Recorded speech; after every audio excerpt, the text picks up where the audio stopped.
Evening all. Sorry to keep you waiting. How's everybody doing?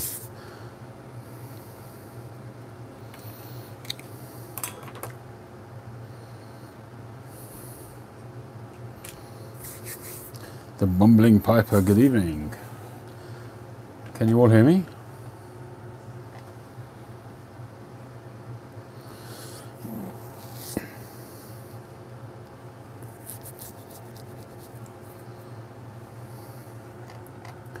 Good evening, Ryan, Josh, Pipes, Beards and Guns, Roki Piper, Warwickshire Piper, Bumbling Piper. How's everybody doing tonight? It is, of course, just about 11 PM here in the UK. Doing well, doing well. Coffee, courtesy of Ari's Place.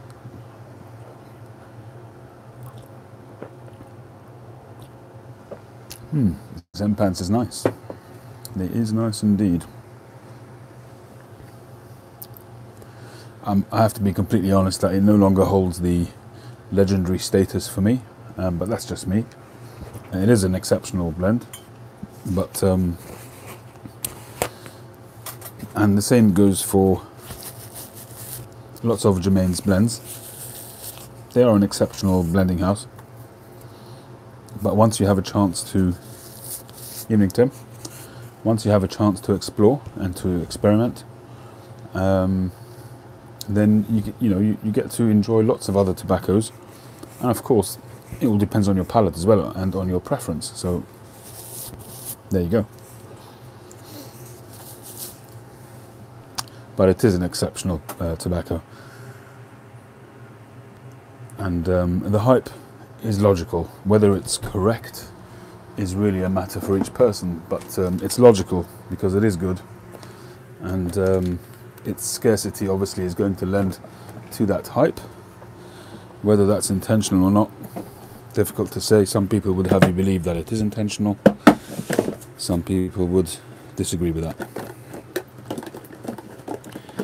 If it is intentional, well, the marketing tactic certainly seems to be working.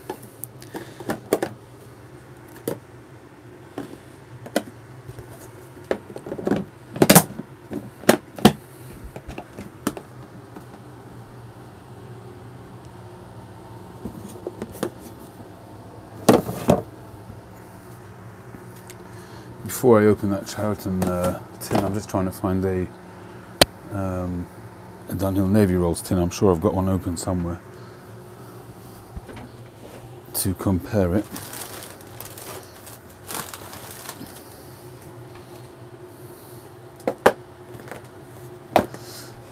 Yeah, Tim, what's that ingredient that you mentioned that's in that blend? Cheviot or something like that?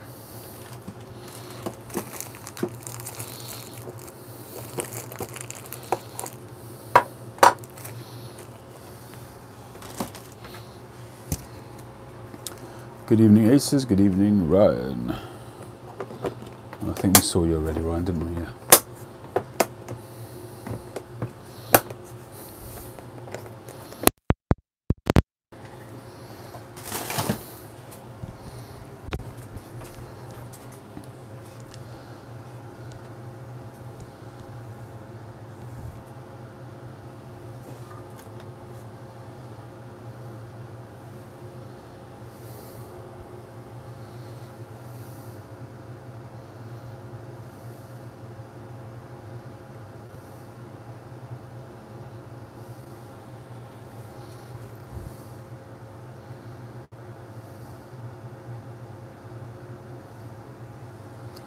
It's an Eventide.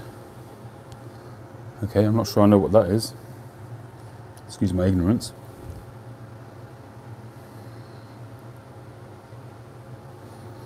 Cheers, everybody.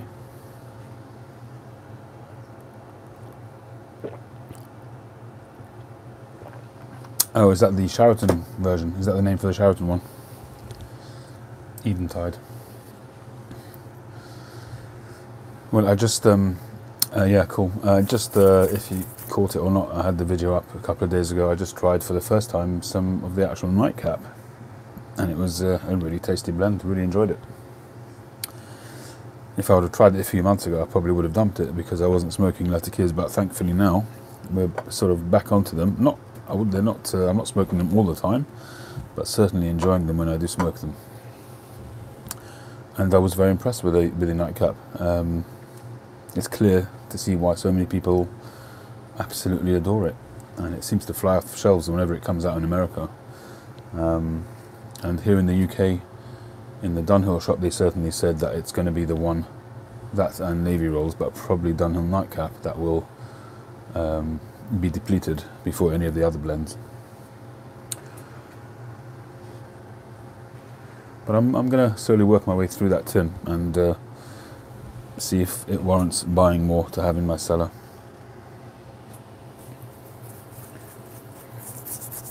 I'm kind of thinking whether or not to have a bowl of that first before opening this the rolls, the Shelton Rules. But I think that if I do that, I'm going to taint my palate with the Latakia.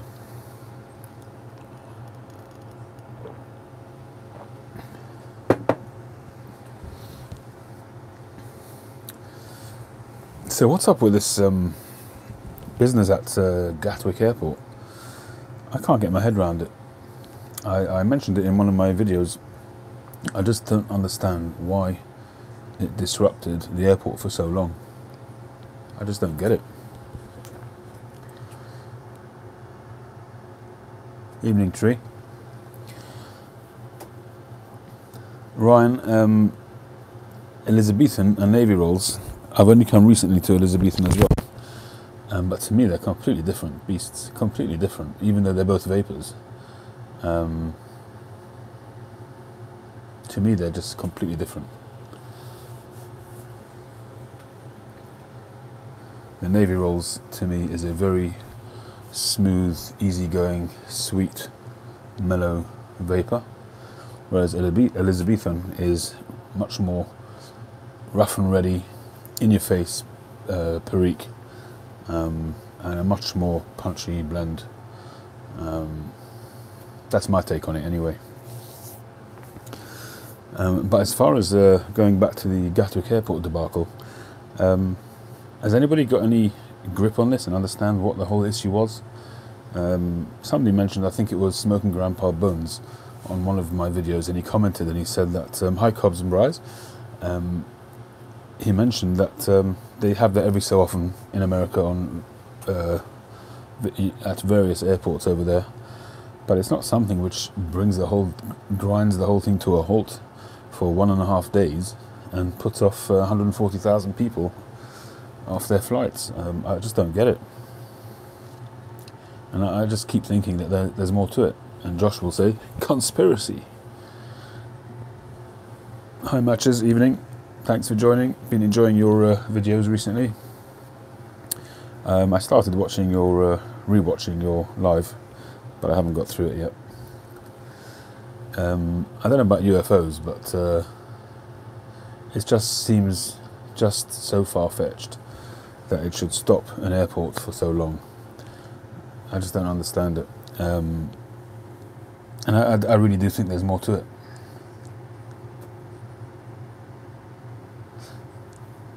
Yeah, Tim, it's kind of, I mentioned that in the video thinking that, as a joke, I was being cynical and saying that it's to deflect from the politics that are going on, to deflect from attention from Brexit and that kind of thing, to be a distraction, but I don't know, it seems much too far-fetched, but conspiracy theorists will say that nothing is too far-fetched, and it's very possible that it was designed to be a deflection, but never expected it to get so out of hand, possibly. But I sure hope that they come up with some way of dealing with that, I mean, unless there was some warning that was issued beforehand, and this was a structured invasion of the airspace, maybe a warning for future problems in the future. I mean, I don't want to be a what's the word? A doomster. But I think there's more to it. I really do think there's more to it. Anyway, getting to the Shelton Rules. So, as we all know, Shelton, and I haven't yet got my head around the ancestry and the family tree of these companies. Shelton is certainly a storied brand in the UK and across the world, certainly with pipes, but it used to be with tobacco as well. And you can see on the top here it says manufactured in the EU for House of Edgeworth. So there's a lot of company names being thrown into the hat here, and there's a lot of conjecture as to whether it's simply just a rebadged version from Colhouse and Cop, which seems fairly likely, but I haven't done much research on it. But I find that the whole, as I say, the family tree structures of these tobacco houses so incestuous that it's almost impossible to keep track of.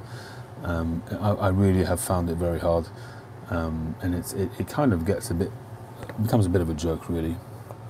And you know, you've got obviously you've got the Navy rolls, but you've got the Colhouse and Cop, you've got the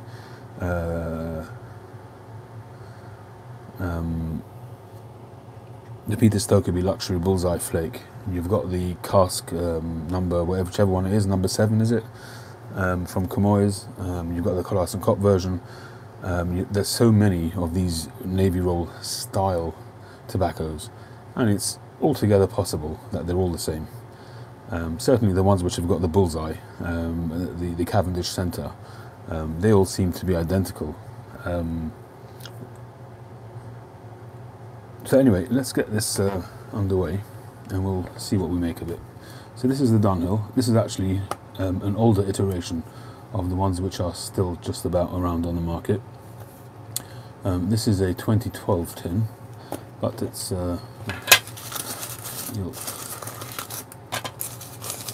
so these are pretty dark because of the age, but you can, they're starting to fall apart because there's only a couple left, and but that's essentially what it is. You've got the vapor rolled into or cut into medallions, into roundels, and it's all blended together, as opposed to having a bullseye flake, as opposed to having a bullseye, Cavendish bullseye. So let's get this tin cracked. Now I know that some people have seen, I think I've seen a picture of this where it shows it with a bullseye flake, a bullseye.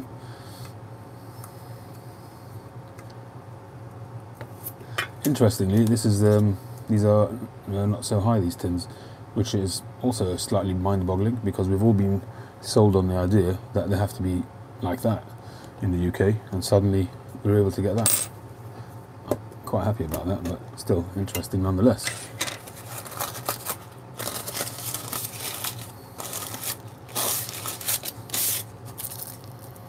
Straight off, a very nice aroma, very similar to Dunhill Navy Rolls, a little bit apricotty, and yes, it is the bullseye, the Cavendish bullseye. I must say that these are pretty dark, which is nice. I like that. That's a nice stack. We can go to the table with these.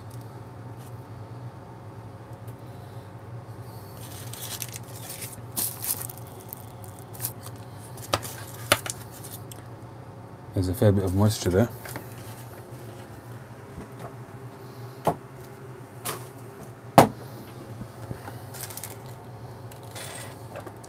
So I'm gonna, generally speaking, with these medallions, I like to tease them apart, but really leave them quite rough and chunky. But because of the moisture level, and kind of, some people like to leave it as it is, so they get that hit of the different sort of parts of the blend, whether it's the Cavendish or the vapor or the Virginia or the Perique, you know. But given, hi Jerry, thanks for joining. This leather mat is by Agape Leather Goods, is it? he doesn't make them like this anymore. These were his initial prototypes when he first started, and I got a couple of them. He's on Instagram, but he makes some beautiful ones now.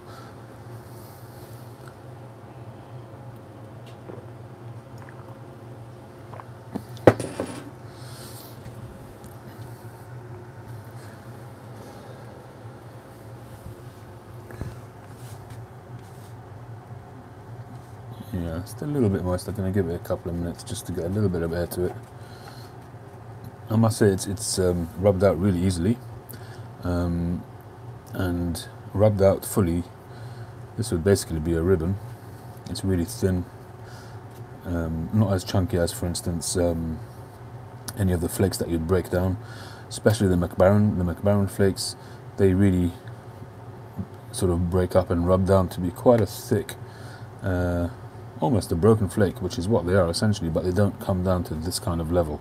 So these have started off as really thin layers, which have then rolled up and sliced.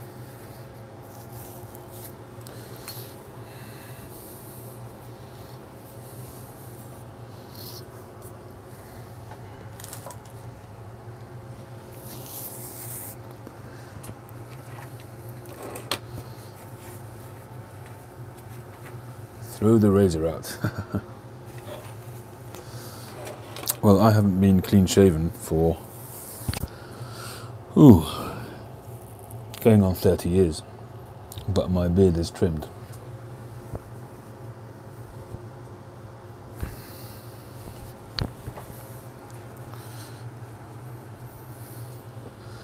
Right, well, we're gonna select a pipe. And before I forget, I want to say thank you to... What have I done with it? Hang on. Hang on. Got a couple of cards in the post. This one I showed already. This one was from Jeff, Crosby's Corner. Thank you very much for that. And I got one today from Ledon and Carla Mott. Thank you very much appreciated. Very, very nice of you. Very nice of you to think of me. Appreciate it.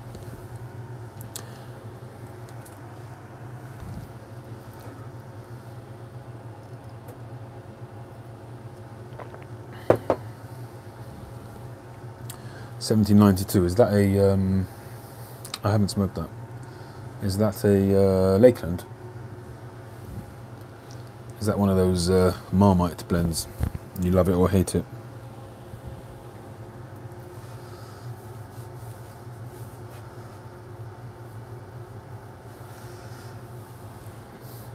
Edgeworth sliced is something I have not tried. It's Tonkin. Okay. I did see a video with Jerry smoking Grandpa Bones together with Eric, and that stuff is, when it comes up on the various sites that do sell it, it usually goes for a lot of money. But I think the Danish Pipe Shop had some a while back when they had a whole raft of aged tobaccos came online. I think somebody must have they must have bought up somebody's collection, and for a period of 2 or 3 weeks, every day almost, they were putting more and more blends on their site, and they were going like hotcakes. But the price was just really high. I mean, I think they've I'm not sure if it's sold now, but they've had a tin of Craven mixture from the 1920s on there for, it's been on there months now, so I'm not sure if it's still there.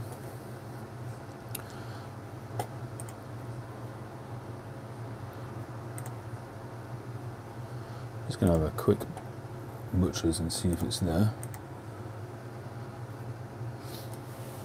I think they've brought the price down. There you go.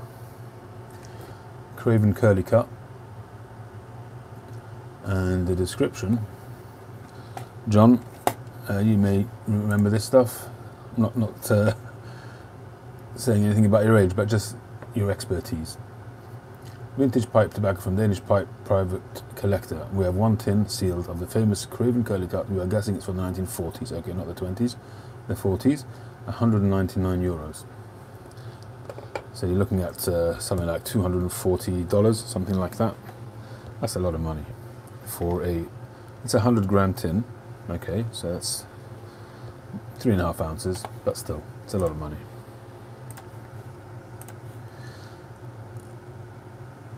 And it'd be curious to know if somebody was to buy it, are they buying it for a collection or buying it to smoke it? Because that's a lot of money to smoke.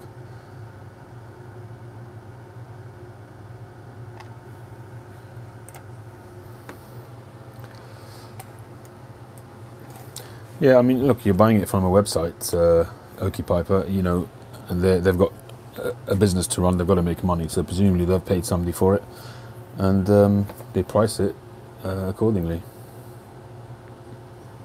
Certainly would buy you a nice new pipe. I go from stage to stage, you know, sometimes I'm really hunting out some aged tobacco, and sometimes I'm on buying pipes, but at the moment I've certainly slowed down on all fronts. Certainly on tobacco front, I'm overloaded with tobacco, and I'm just trying to smoke some of it for a change. And I'm enjoying playing around making my own pipe. At the moment, out of those 4 briar blocks, I've only made a start on the first one, and I want to try and hopefully over the holidays finish this one. It's going to be a panelled billiard, and it's taking shape pretty nicely. Still got plenty of sanding and final shaping to do.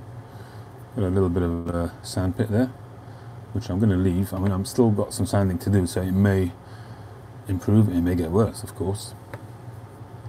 My problem is, of course, is the stem end of things. I've talked about this a lot on my channel. I've got no idea where to start when it comes to making a stem. It did come with a stem, but this, of course, was a briar blank with a round stem. And as I was carving it, it just spoke to me and said square shank. So I went with it, and worst comes to worst, I'll send it off when I've finished it and get, it's from Greece. This is Grecian briar, and this is a spare 9mm stem that I have elsewhere, which I could, if I really wanted to, I could just leave that and smoke it like that. But this still has to be straightened out and flattened and sanded. The curve here is still not equal with that side, so I still have to do some more sanding there. I don't expect it to be perfect, but I'm certainly going to try and get it as perfect as I can.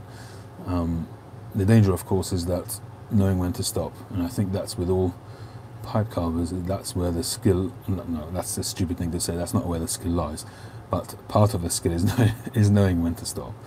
And I've had that in the past with pipes that I've made, and I thankfully on this one which I made, I did stop, even though it is a little bit of a hefty chunky shape, but still I decided that I'm going to stop. I ended up with some really nice green. I was very lucky with this piece of briar. And I left this black intentionally so that shouldn't scorch when I use it. I have smoked it a few times, and this was the problem. This is what I had 2 years ago when I did my previous one, was always this bit of the shank, and that's why when I bought these blocks, I bought them without the shanks being pre-cut. Hefty chunky are certainly good for smoking.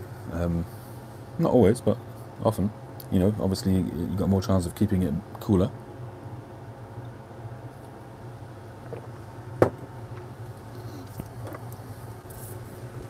And one of the things which I've always gone on about, you'll have heard me say it many times, is about the amount of briar that's left beneath the heel. In other words, at the bottom of the chamber, in many pipes, even some really expensive pipes, if you were to measure the internal, if you were to take the measurements of the interior of the chamber and measure it against the outside of the chamber, you'll find it almost the same, and that's a problem. So if you just have a quick look there, just as very roughly, you can see that there's a good 7 or 8 millimeters from the heel until the outside of the briar, and that's pretty good. But sometimes you'll find that the hole, the chamber, actually is drilled all the way, literally sometimes 1 or 2 millimeters off the base of the briar, and that can lead to burnout. and that's something I do like to check.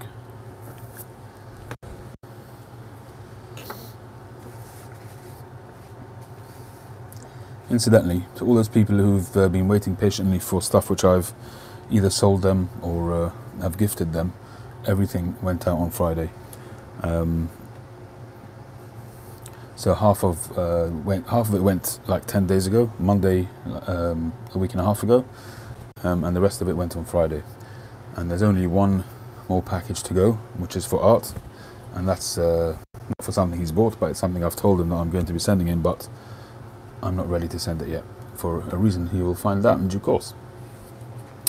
Okay, so I think we're going to load this up and see what these rolls are all about. It has come out finer than I like, but we'll see how we go. Right, let's see, pipe. Right, these are all pipes which need cleaning, so we're not going to go for those. I think we'll go for the Northern Briars.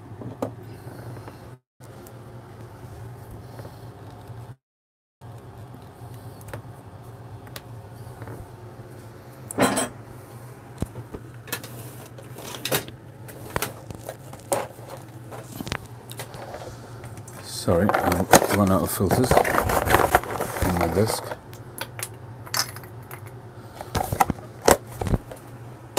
Okay.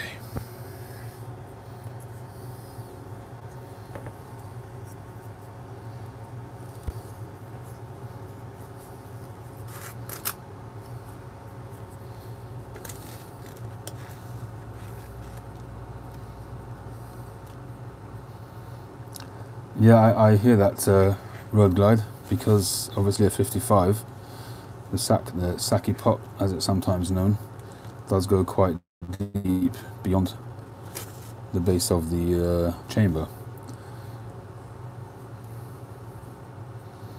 This is the one I got from Moretti quite recently. I've smoked it quite a lot. Smokes very, very well.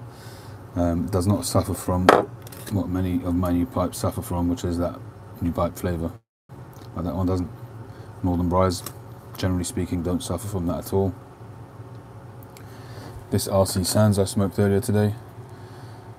Started breaking this in, I don't know, maybe a month or two ago. Tastes fantastic. And I've got to tell you, a bit of a success story is this Soren Refberg apple. I tried and tried and tried breaking this in with Virginia's, and it just wouldn't work. It just would not cooperate with me. Stuck some Northwoods in there, and I'm away. Smokes fantastically with some Northwoods. It's so interesting how, I mean, the simple logic there was the smokiness masking whatever flavour was in there, and it worked fine. But it's just interesting how some pipes smoke stuff better. Yeah, the Castello 55 is where I kind of got the idea of searching out a 55 shape made by anybody. But the Castellos, they're not filtered, so that's where I'm at the moment. I'm on a year's anniversary now from when I moved over to filters. In actual fact, my 3-year anniversary on YouTube is on the 6th of... I was looking up my stats the other day, which I very rarely do, but it turns out that on the 6th of January is my 3rd anniversary. So that's going to be cool. Yeah, but you can find second-hand, you can find estate Castellos. Whether you'd find a 55 readily is another matter, that I don't know, because they are popular. If you want something of a halfway house, you can have a look at the Danish pipe shop, and they've got a nice stock of Vulcan pipes, which are from the Ascorti family, and they've got 55 shapes. I'll show you them quickly if you like. Where are we? Brand.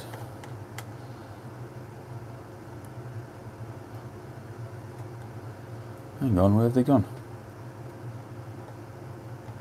They can't have all sold out, surely. Well, that is weird. Anymore. That is weird. They had maybe 20 or 30 pipes, and they're not listed. I don't know what's happened, because they've got vintage ticked from the tobacco still. No, it's not there. 3K subs. Has it? Have I gone to 3K? I knew I was close.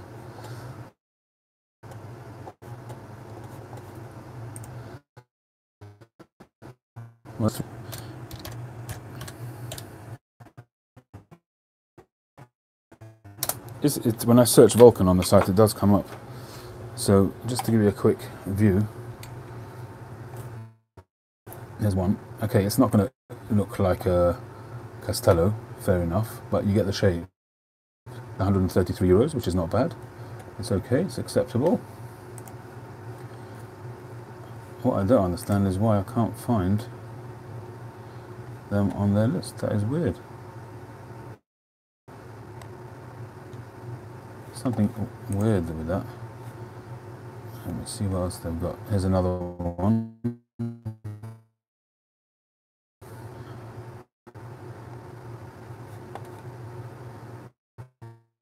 I do like their rustication. They've got some nice rustication on their pipes.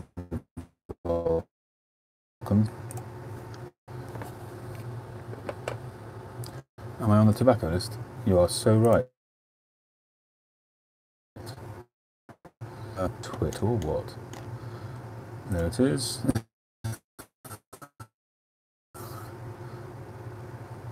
Okay, so there's one there. They do have some 9mm ones as well. Here you go. Across there, 55 shapes. They've got about almost 20 of these shape 55s. Oh, and without 9mm. Over to Danish Pipe Shop if you want one. And they're very good with their shipping. Their service is excellent. Their customer services is excellent. I've had many email exchanges with Nikolai. You can check out their stuff if you have a look at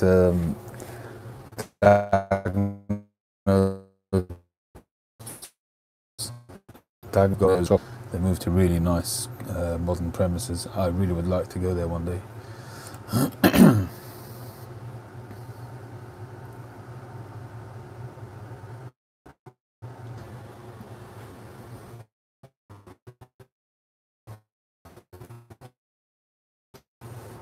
Thanks to Pipes, etc. Hi there. Congratulations. Nice. Alright, so we're going to load up this pipe. So we've got the Northern Brides. We have loaded it up, haven't we? Let's get it lit. I'm sorry, maybe I wasn't. Hang on, okay, just let me know if that's okay now. Does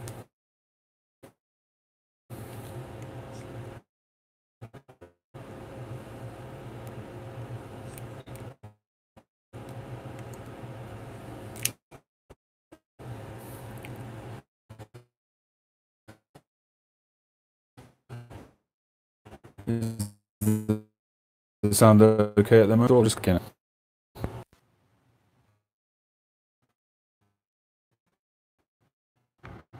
Is that any better? Exterminate.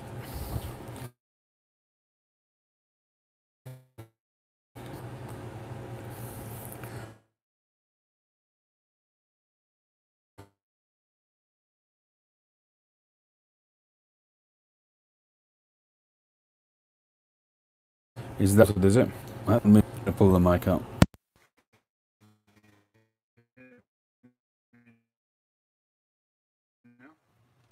Is that